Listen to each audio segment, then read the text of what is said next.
établissements scolaires du primaire, du secondaire et du supérieur. Avec votre plaisir, dans la seconde partie de cette émission, 15h35, vous aurez l'occasion de nous appeler en direct au 04 84 15 01.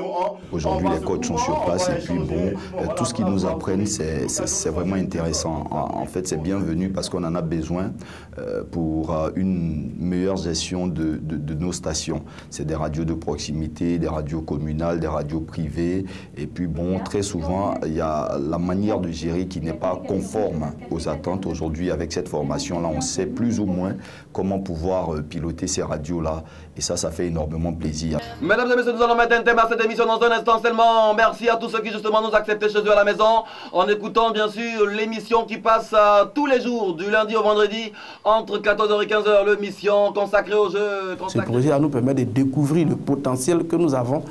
Et si nous réussissons vraiment à mettre tout ça en pratique, je pense que ça sera un bonheur parce que les radios de proximité aujourd'hui ont un rôle incontournable dans tout le système de fonctionnement communicationnel du pays. Nous sommes en Côte d'Ivoire dans le cadre du projet Radio Dialogue, qui est un projet qui a été cofinancé par l'Union européenne, France Média Monde qui comporte RFI et aussi Canal France International. Au niveau donc de l'exécution de ce projet, c'est un projet visant au renforcement de la cohésion sociale en Côte d'Ivoire en utilisant les radios. Le premier volet est assuré par Canal France International et c'est un volet qui est très important puisque pour nous, il n'est pas question de former des journalistes, des animateurs qui vont venir faire le travail de production dans les radios si les radios n'ont pas une gestion suffisamment scientifique, suffisamment claire qui puisse permettre de payer convenablement ces journalistes et animateurs. Donc on risque de former des gens pour rien parce qu'ils vont quitter après. Donc nous travaillons sur la gestion de ces radios et dans ces conditions, il y a eu 3 grandes formations où les directeurs des radios ont été impliqués.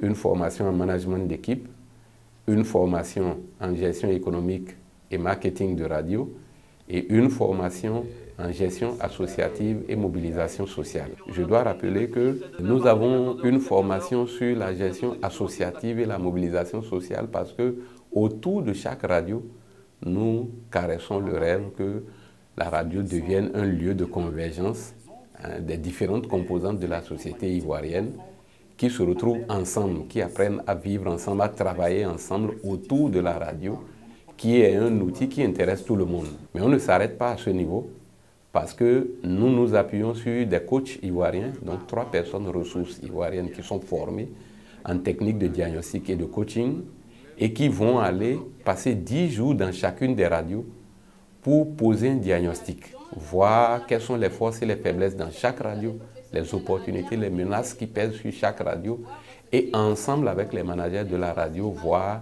quelles sont les actions qu'il faut mener pour pouvoir redresser le fonctionnement de ces radios. RFI prendra la suite pour ce qui concerne la formation technique des animateurs et leur accompagnement pour tout ce qui est du processus de production des émissions.